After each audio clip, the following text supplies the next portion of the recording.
Ha, that was an absolute clusterfuck. So, oops, the internet broke. I don't know why the internet broke. The internet just broke. We'll say thank you, technology. Now, what is the thing that I was talking about? Well, I was talking about very simply the application of why you use what tool, what intermediary, why you use this ingredient to get you to this state of this is divine because, right?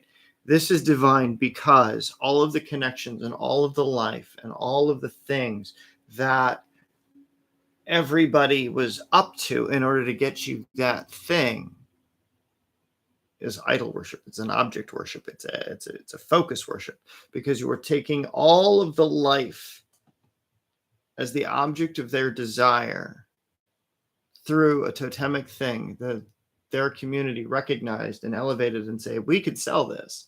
We can do this. We can use this as part of our culture to help with what we initiate divine contact with, right? There you get a path of lineage. There you get culture. There you get history. There you get the spiritual principles that move behind the economy, behind these microculture, right? What's up, Mike? Welcome back, buddy. I appreciate you.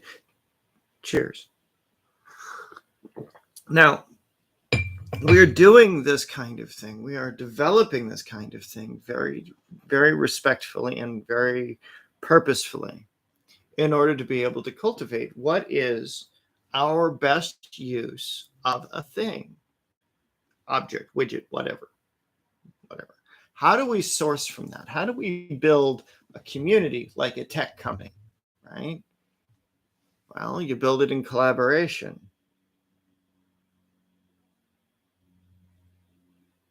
I appreciate you, man.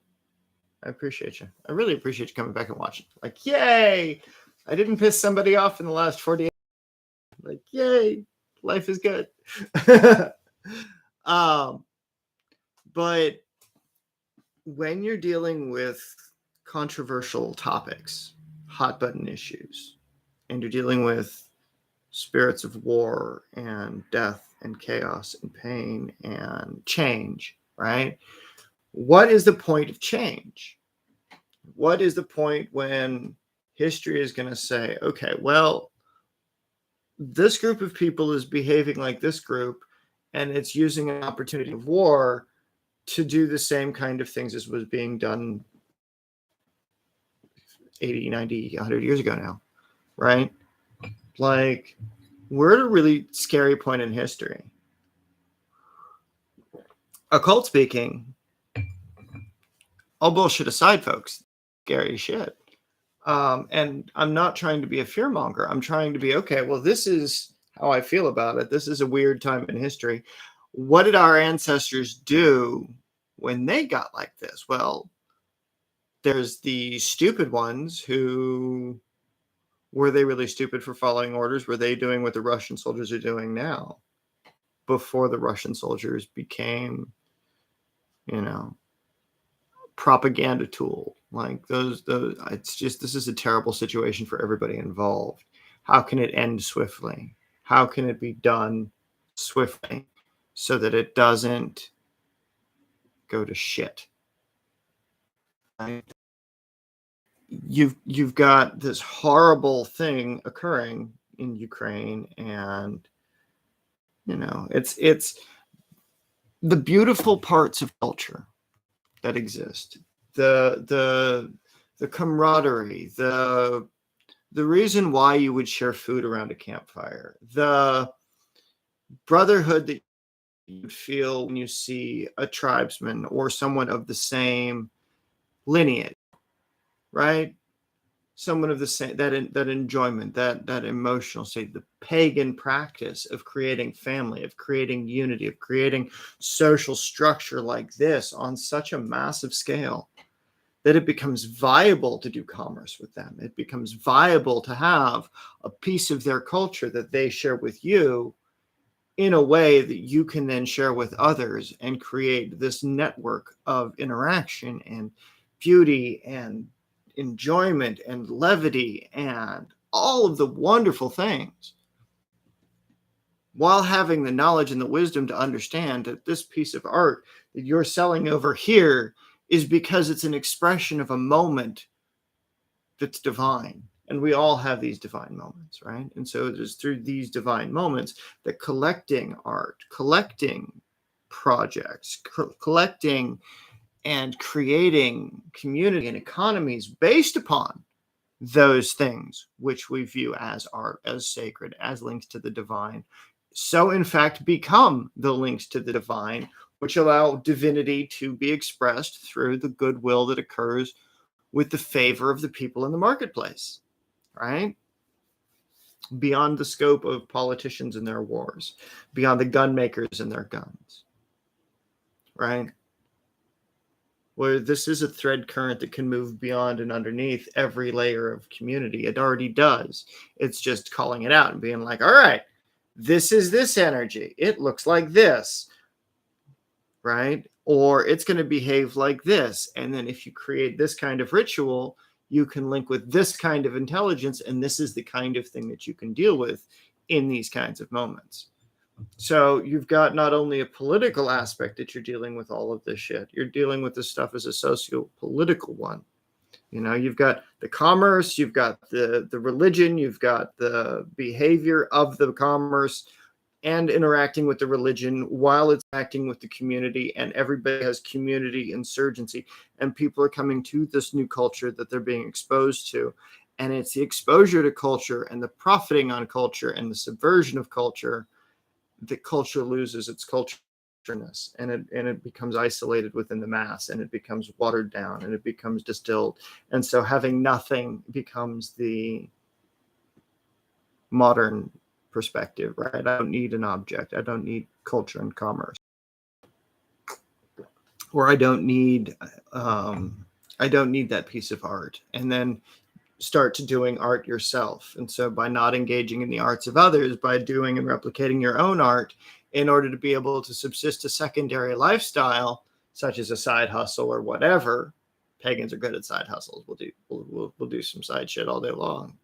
But, you know, you got to be legal about it, guys. Don't do crime. Watching you. Report your taxes.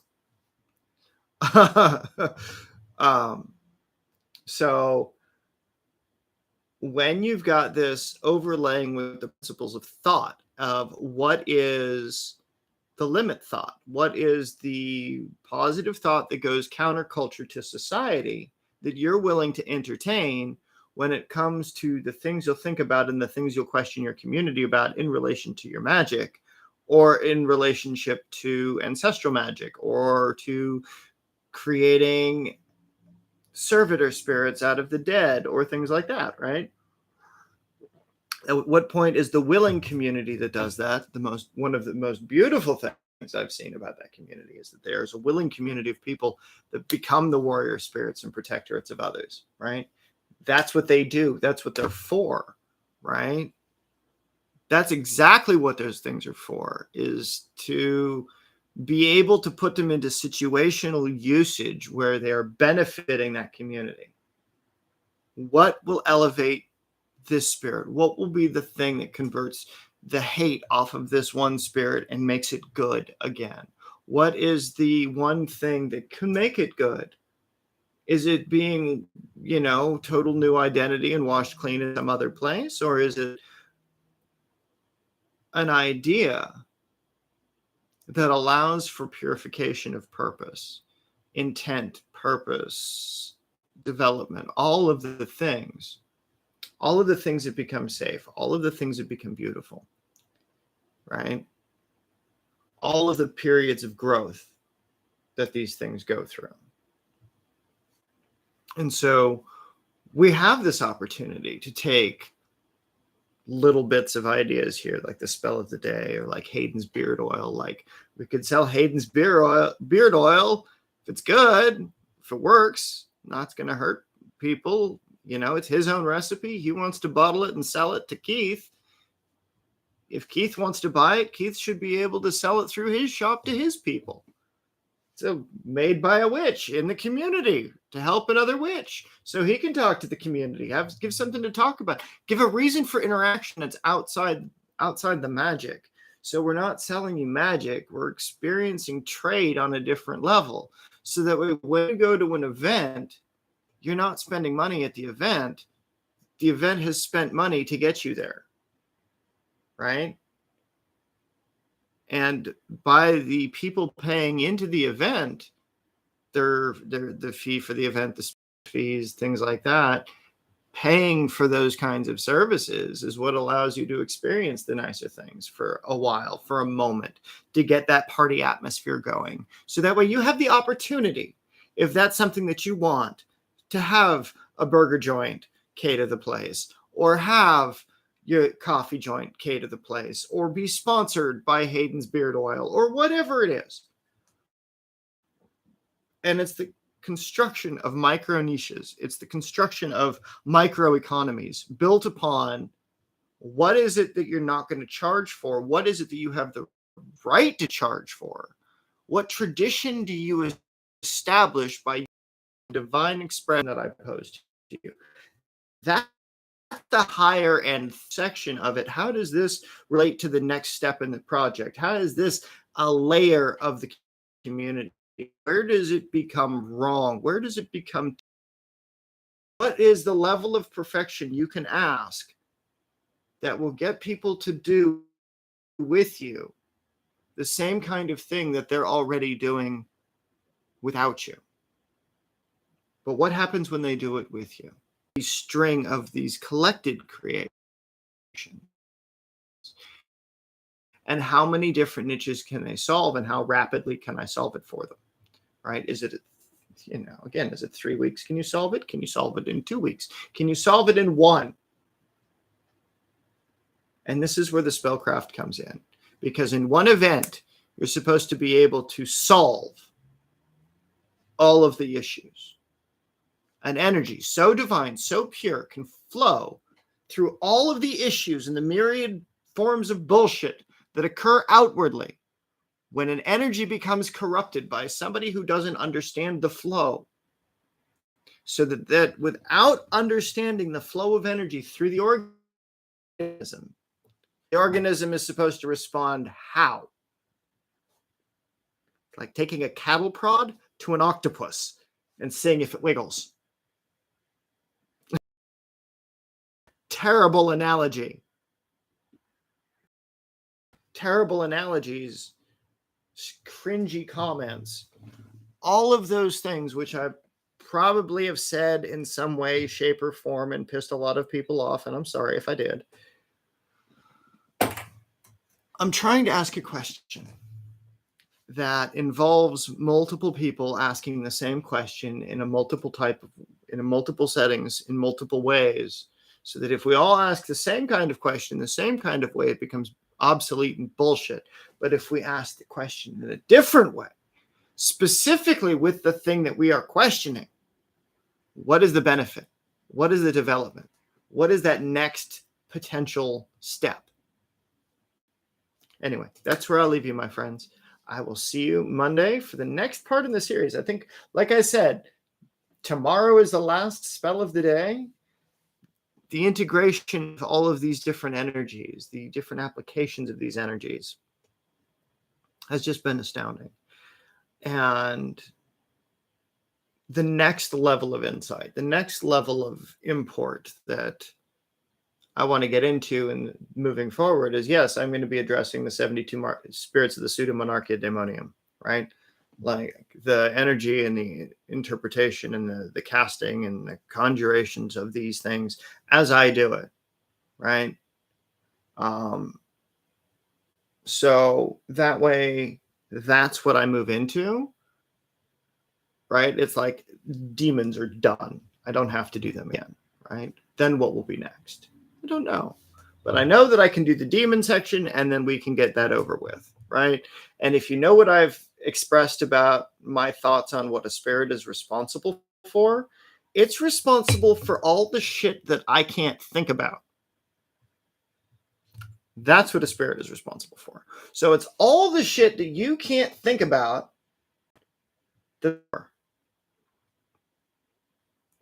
So in as much detail as possible, I want as much information as possible about the thing that's supposed to be responsible for the shit I got no idea about.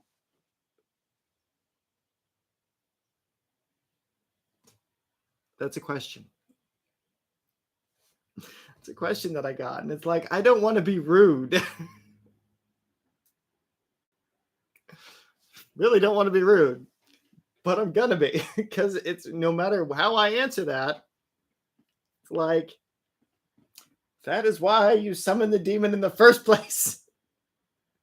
Which demon do I want? I don't know which demon do you want. Which demon will come that's responsible for the very thing that you're trying to do? I mean, I know its name yet. It's like we still have to make the phone call. We have to get the directory written. Like, what does that population of hell look like? Right? What's the roadmap in hell? Right? Who's the tour guide? It's like, what are we doing that's terrible?